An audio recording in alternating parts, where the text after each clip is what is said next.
No. These are some slides which have been discussed in the last session. तो ये आप जल्दी जल्दी आप इसको नोट कर लेंगे जो हम लोगों ने पिछली क्लास में पढ़ा था, तो उसी से रिलेटेड है। फिर उसके बाद हम लोग आज फंक्शन स्टार्ट करने जा रहे हैं।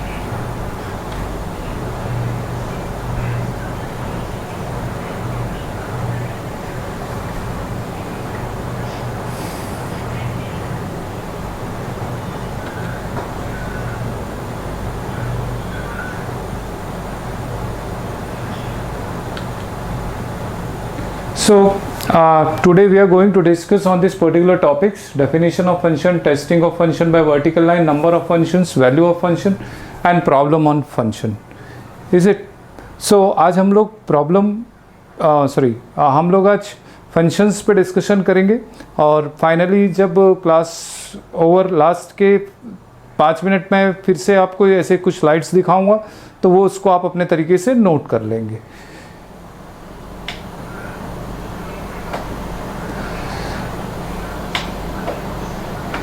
तो बेसिकली फंक्शन होता क्या है? अब फंक्शन होता क्या है इसके ऊपर यदि हम डिस्कस करें तो यहाँ पर देखिए, फंक्शन को हम लोग मैपिंग का भी नाम देते हैं। तो यहाँ पर मान लेते हैं कि एक सेट है हमारे पास ऐसा और एक सेट है ऐसा। ये कोई दो सेट है। इस सेट का नाम मैंने दे दिया x, इसका दे दिया मैंने y। इसमें कुछ एलिमेंट्स हैं, ऐसे कुछ एलिमेंट्स हैं, ऐसे इसमें कुछ एलिमेंट्स हैं, ऐसे कुछ एलिमेंट्स। अब क्या करना है कि फंक्शन में हम ये करेंगे कि सेट x को सेट y से हम किसी तरीके से ज्वाइन करेंगे, राइट? तो we are going to connect the set x to set y।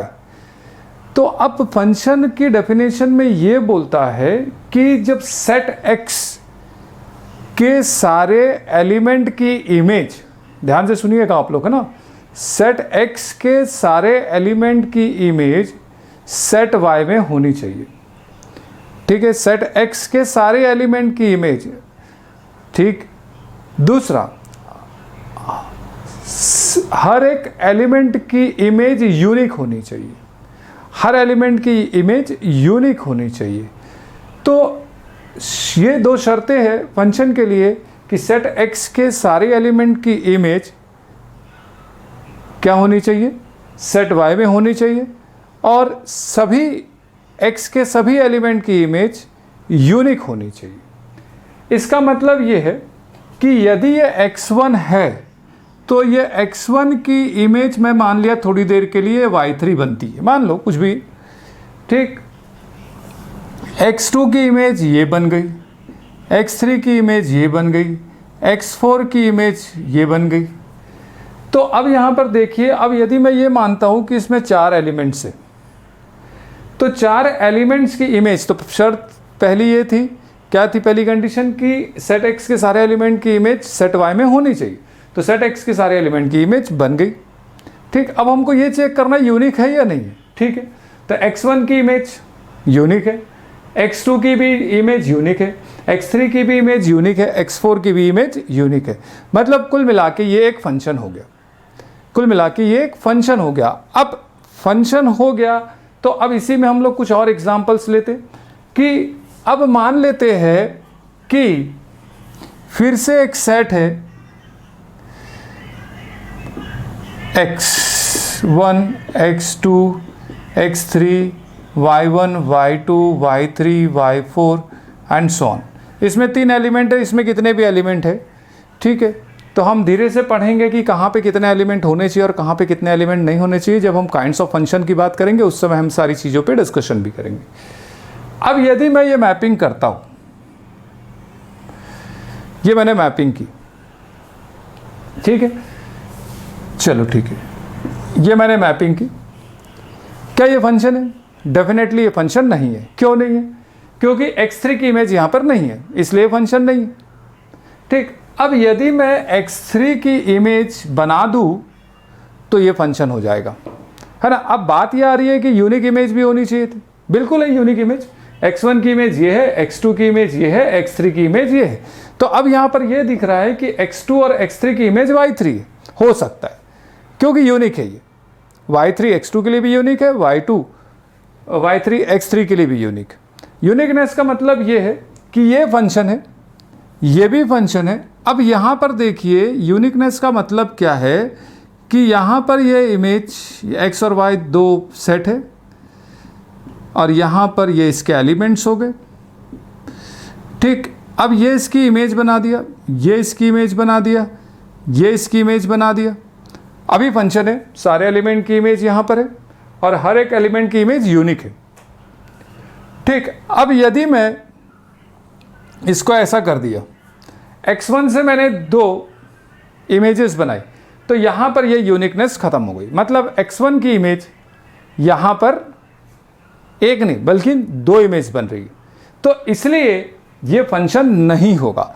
तो फंक्शन होने के लिए शर्त क्या है कि x और y कोई 2 सेट है, सेट x को मैं सेट y से जोड़ूंगा, किसी तरीके से ज्वाइन करूंगा, तो x के सारे एलिमेंट की इमेज सेट y में होनी चाहिए। दूसरी कि x के सारे एलिमेंट की इमेज यूनिक होनी चाहिए। Is it? सेट के सारे एलिमेंट की इमेज यूनिक होनी चाहिए। अब एक एग्जांपल और हम लेते हैं, यहाँ पर x1, x2, x3, y1, y2, y3 and so on y4। अब मैं यहाँ पे ये इमेज बना दी, सारे एलिमेंट की इमेज एक ही बनी, ठीक है, कोई दिक्कत नहीं, यूनिक है। x के एलिमेंट की इमेज यूनिक होनी चाहिए। वहाँ पर एक एलिमेंट कितनों की इमेज बन सकता है, कोई प्रॉब्लम नहीं है, राइट। तो ये डेफिनेशन ऑफ फंक्शन होता है। डेफिनेशन क्या है मैं आपको स्लाइड दिखाऊंगा, आप उसको एक बार पढ़ेंगे तो आपको समझ में आ जाएगा। तो ये है, ठीक। अब इसको लिखते कैसे? अब यहाँ पर ये इसका रिप्रेजेंटेशन है कि x से y पर मैपिंग हो रही है, फंक्शन बन रहा है। तो इसको हम लिखेंगे कैसे? Function f is such that x to y, function है ये function f is such that x to y। तो यहाँ पर ये इसका नोटेशन है, लिखने का तरीका है। फंक्शन मतलब यहाँ पर कोई एक आध इक्वेशन होगी, मैं एक आध एग्जाम्पल, लाइव एग्जाम्पल आपको बताऊंगा। x से y पर ये मैपिंग हो रही है, x से y पर मैपिंग हो रही है, ये फंक्शन है कोई। तो ये फंक्शन है मतलब कोई एक इक्वेशन होगी जो सेट x और सेट y को जोड़ेगी। अब जैसे एक एग्जाम्पल हम लेते हैं, अब यहाँ पर देखिए x1 एग्जाम्पल, x1 की इमेज क्या बनी? y3, तो x1 कॉमा y3।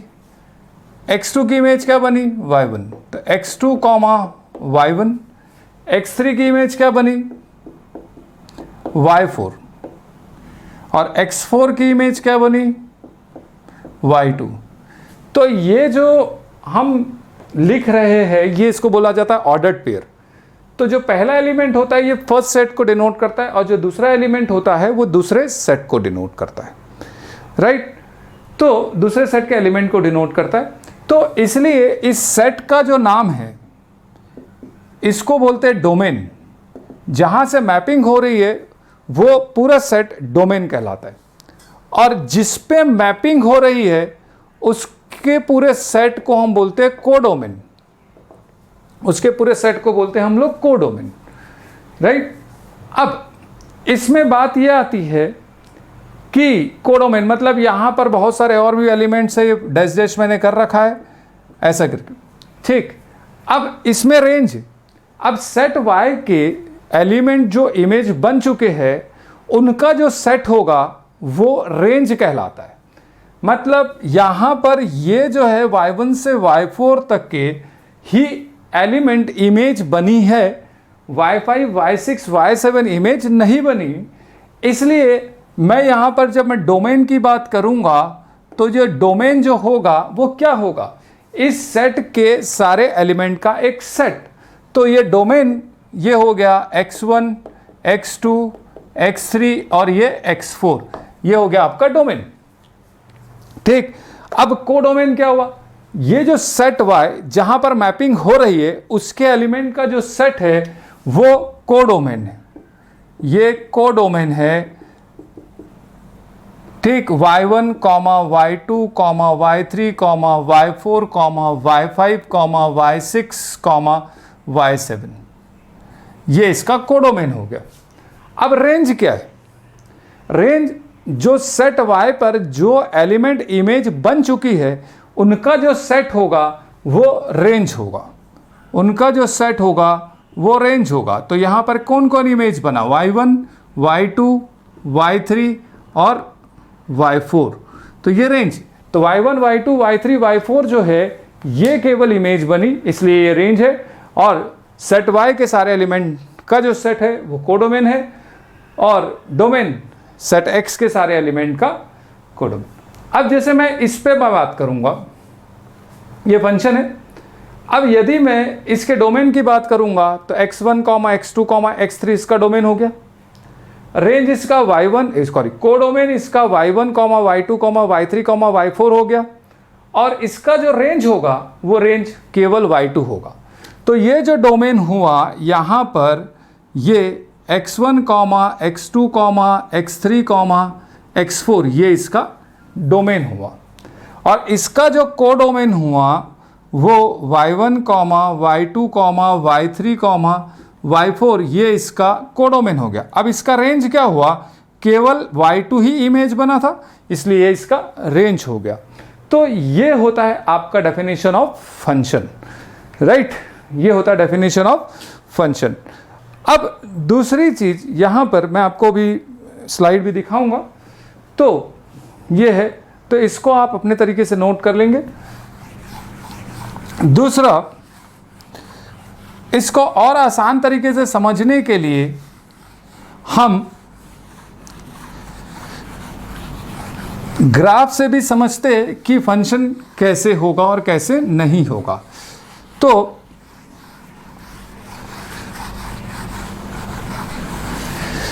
यहां पर testing of a function by the vertical line method. अब testing of a function by vertical line method ये क्या है। अब मान लेते कि एक एग्जांपल मैं आपको पहले बता देता हूं फंक्शन का। जैसे मैंने लिखा f is such that natural number two natural number, मतलब कोई एक फंक्शन होगा जो नेचुरल नंबर से नेचुरल नंबर पे डिफाइंड है। जो x लिया था वो अब n हो गया नेचुरल नंबर, जो सेट y लिया था वो भी नेचुरल नंबर है। ठीक, तो मतलब मेरी मैपिंग नेचुरल नंबर से नेचुरल नंबर पे हो रही है। अब यदि मैं ये फंक्शन को बोला मैंने f(x) is equals to x plus 1, मेरा ये फंक्शन है x प्लस 1। अब यहां पर आप देखेंगे एक सिंपल सा, तो natural number 1, 2, 3, 4, 5, 6 and so on, 1, 2, 3, 4, 5, 6, 7 and so on, ये नेचुरल नंबर। अब यहां पर मैं यदि x की वैल्यू 1 रखता हूं तो मुझे fx, मतलब ये जो fx है ये y है, fx जो है ये y है, मान लीजिए ये x ये y, जिसको मैं n और n से डिनोट कर रहा हूं। अब x की वैल्यू 1 हुआ तो y इज इक्वल्स टू 2 हुआ, तो ये इसकी मैपिंग हो गई। x की वैल्यू 2 हुआ तो y इज इक्वल्स टू 3 हो गया, x की वैल्यू 3 है तो y 4 हो गया, और इस तरीके से ये मैपिंग चलते चले जाएगी, और इस तरीके से मैपिंग चलते चले जाएगी। तो अब यहां पर मैं डोमेन की बात करूंगा तो domain is the set of a natural number, codomain is the set of a natural number, and what about the range. अब रेंज जो है it is a set of a natural number जरूर है, but इसमें 1 नहीं है। तो यदि मैं इसको लिखना चाहूं तो डोमेन जो है, domain belongs to the natural number, codomain belongs to the natural number. अब ये जो रेंज है belongs to the natural number except 1। अब इसको लिखने का तरीका है कि रेंज में सारे नेचुरल नंबर्स तो है, बट ये 1 जो है किसी की भी इमेज नहीं बना, ये 1 जो है वो किसी की भी इमेज नहीं बना, तो इसलिए इसको हम इस तरीके से लिख रहे हैं set of all natural number except 1। तो this is the definition of a function. ये इस तरीके से फंक्शन डिफाइन होता है, इस तरीके से डोमेन होता है, इस तरीके से कोडोमेन और रेंज होता है। अब इसको ग्राफिकली भी हम देखते हैं कि वर्टिकल लाइन टेस्ट इसका क्या है। अब वर्टिकल लाइन जो टेस्ट है वो क्या है, तो ये वर्टिकल लाइन टेस्ट, ठीक। अब वर्टिकल लाइन टेस्ट, अब मान लेते हैं कि हमने एक इस तरीके से ग्राफ बनाया x और ये y, ठीक। अब मैं ये मान रहा हूं थोड़ी देर के लिए x से y, मतलब x की वैल्यू डालने से मेरे को y की वैल्यू मिलेगी। अब डेफिनेशन क्या बोलता है फंक्शन की कि x के किसी भी x के सारे एलिमेंट की इमेज बननी चाहिए, ठीक है। दूसरा, x के सारे एलिमेंट की इमेज यूनिक होनी चाहिए। चलिए ठीक, मैंने बोला x जो डिफाइंड है 0 से लेकर इन्फिनिटी तक के डिफाइंड है, हमने मान लिया। इस तरीके को हम नहीं देख रहे, हम बोल रहे कि x जो है डोमेन हमारा 0 से लेकर इन्फिनिटी तक के, नेगेटिव वैल्यूज यहां पर नहीं हम मान रहे, और y जो है वो पूरा रियल नंबर है, ठीक, नेगेटिव पॉजिटिव सब है यहां पे। तो अब यहां पर देखो, मैंने बोला क्या ये फंक्शन होगा, तो डेफिनेटली ये फंक्शन नहीं होगा। क्यों नहीं होगा? अब यहां पर देखता हूं मैं एक एक्स एक्सिस के ऊपर एक वर्टिकल लाइन ऐसी ड्रॉ करता हूं।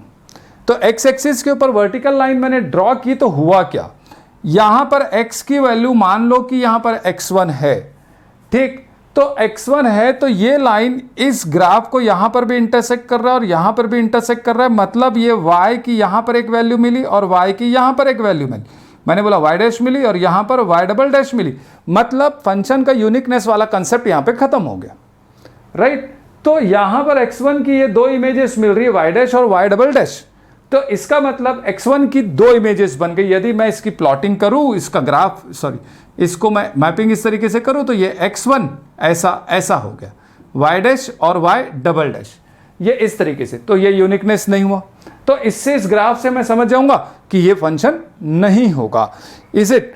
अब दूसरा, एक और ग्राफ हम लोग कुछ इसी तरीके से बनाते हैं। ये ग्राफ बना दिया, मान लेते हैं ये ग्राफ बना दिया मैंने ऐसा, x और y।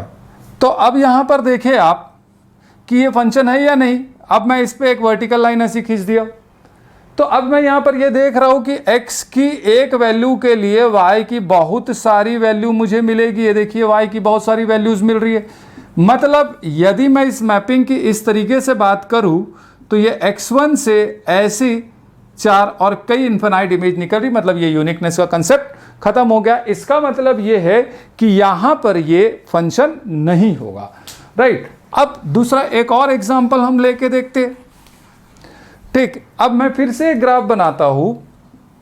ये ग्राफ मैंने कुछ इस तरीके से बनाया, ठीक। अब मैं जानना चाहता हूं क्या यार x tends to y, f is such that x tends to y के लिए क्या ये फंक्शन होगा? तो डेफिनेटली ये फंक्शन होगा, क्योंकि यदि मैं इसको ऐसा वर्टिकल लाइन खींच रहा हूं तो इस ग्राफ में ये वर्टिकल लाइन केवल और केवल एक ही पॉइंट पर इंटरसेक्ट करेगी। इसका मतलब ये यूनिक इमेज बना रहा है, मतलब x की इस वैल्यू के लिए केवल यहां पर y का वैल्यू इमेज बनेगा, x की इस वैल्यू के लिए y पे यहां पर इमेज बन रहा है, मतलब यहां पर ये यूनिकनेस का कंसेप्ट आ गया।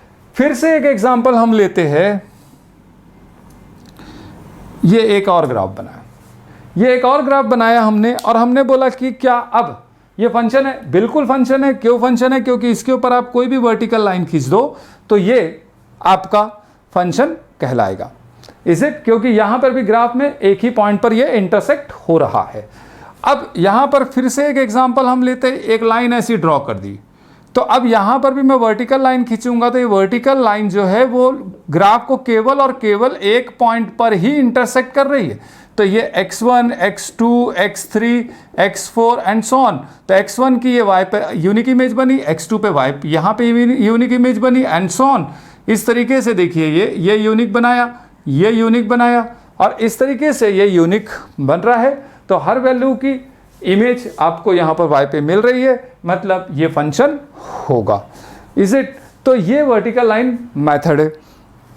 तो इस तरीके से हम इस ग्राफ को देख सकते हैं। दूसरा, अब मैपिंग, लास्ट ईयर आपने परम्यूटेशन कॉम्बिनेशन पढ़ा था, तो उस परम्यूटेशन कॉम्बिनेशन के बेस पर अभी हम ये जानने की कोशिश करेंगे कि हमारी मैपिंग कितनी होगी, नंबर ऑफ फंक्शंस कितने बनेंगे, नंबर ऑफ मैपिंग्स कितनी बनेगी।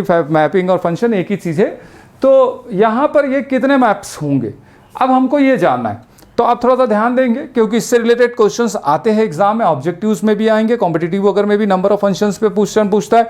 और यदि आप बोलेंगे कि नहीं सर ये तो 11th में था, तो प्रोबेबिलिटी में भी कुछ ऐसे क्वेश्चंस होते हैं कि भाई 2 मैप है जो इस साल आप पढ़ेंगे, है ना, ये एक फंक्शन है, इसमें इतने एलिमेंट है, इसमें इतने एलिमेंट है, तो बताओ कि इसमें से कोई एक मैपिंग को मैंने सेलेक्ट किया तो ये XYZ ये मैपिंग होगी। तो उससे के क्वेश्चन को सॉल्व करने के लिए हमको ज़रूरत पड़ती है इस टाइप के कंसेप्ट्स की। तो अब यहाँ पर देखिए, यहाँ पर मैंने ये 2 सेट बनाए, X1, X2, X3, Y1, Y2, Y3 and Y4।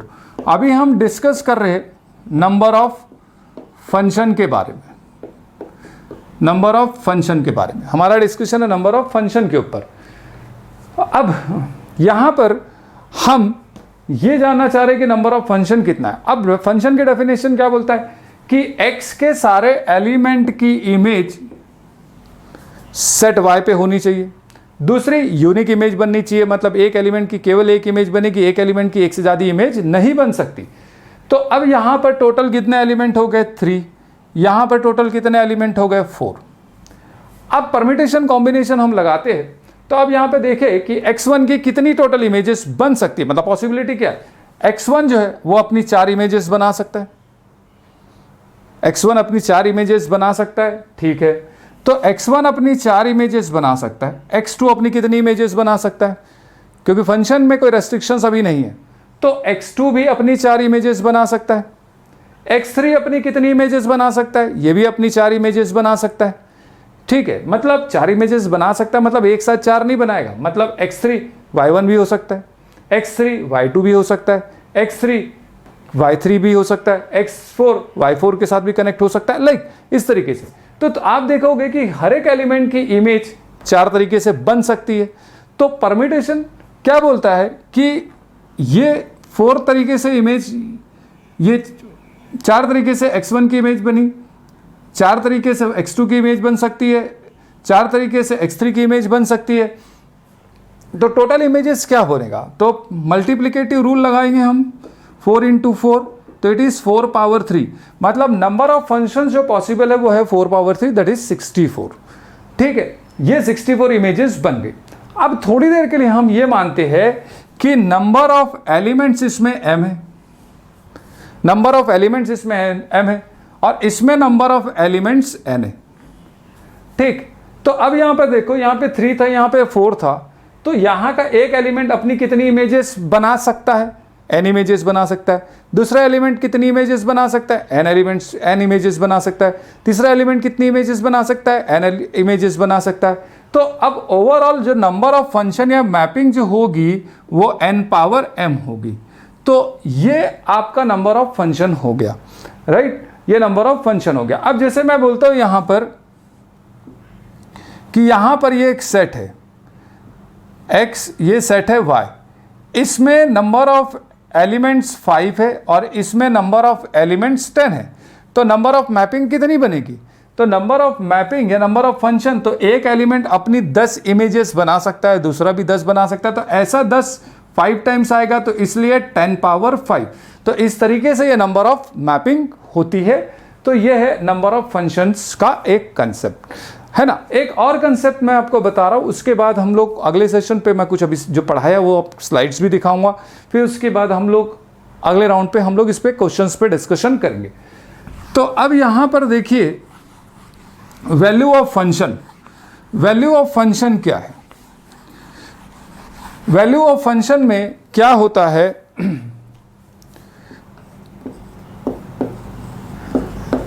Value of function, ठीक। अब वैल्यू ऑफ फंक्शन में हो क्या रहा है कि ये f(x) एक कोई फंक्शन है, मान लिया x + 1, f x is equals to x plus 1 है। अब यदि मैं एफ ऑफ एक्स की वैल्यू -2 रखूंगा तो -2 + 1 इज इक्वल्स टू -1। अब यदि x की वैल्यू मैं -1 रखूंगा तो -1 + 1 इज इक्वल्स टू 0। यदि x की वैल्यू मैं 0 रखूंगा तो 0 + 1 इज इक्वल्स टू 1। अब x की वैल्यू मैं यदि 1 रखूंगा तो 1 + 1 इज इक्वल्स टू 2। तो ये जो वैल्यूज हमको मिल रही है f of -2 is equals to 1, this is the value of function. f of मतलब x की वैल्यू रखने के बाद जो हमको वैल्यू मिलेगी वो वैल्यू ऑफ फंक्शन कहलाएगा, राइट। तो ये कहलाता है वैल्यू ऑफ फंक्शन। अब जो हम लोगों ने पढ़ा उसका हम एक डेफिनेशंस मैं आपको स्लाइड्स पे दिखा रहा हूँ, इसको आप अपनी कॉपी में नोट कर लेंगे ताकि आपको फिर से एक बार पढ़ेंगे तो सारी चीज़ें समझ में आ जाएगी।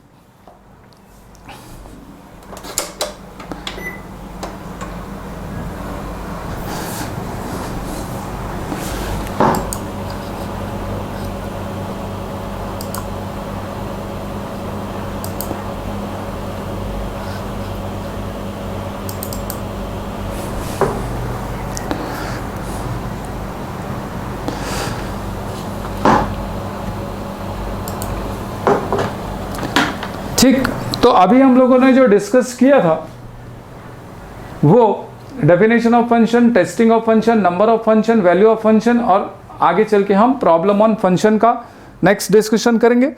तो ये definition of function, function can be easily defined with the help of the concept of mapping let x and y be any two non empty set. अब यहां पर ध्यान देंगे आप लोग, ये two non empty set non empty होना चाहिए। A function from x to y is a rule or correspondence that assign to each element of x one and only one element of y. Let the correspondence be f. Then mathematically we write f is such that x to y. जो मैंने आपको समझाया वही चीज है, तो इसको आप अपने तरीके से नोट कर लेंगे। ठीक, ये नोट स्टेटमेंट है जो मैंने आपको दो चीजें बताई थी कि यूनिक इमेज होनी चाहिए, हर एलिमेंट की इमेज यूनिक होनी, हर एलिमेंट की इमेज होनी चाहिए, वो ये बातें। ठीक है, ठीक, ये सारे कंसेप्ट मैंने बताए। ठीक, अभी नेक्स्ट सेशन में हम लोग इसके प्रॉब्लम्स पे बात करेंगे। ठीक, तो आप अपनी टेक्स्ट बुक उठाए और टेक्स्ट बुक से क्वेश्चन जितने पॉसिबल हो सकते हैं उसको सॉल्व करने की कोशिश करें।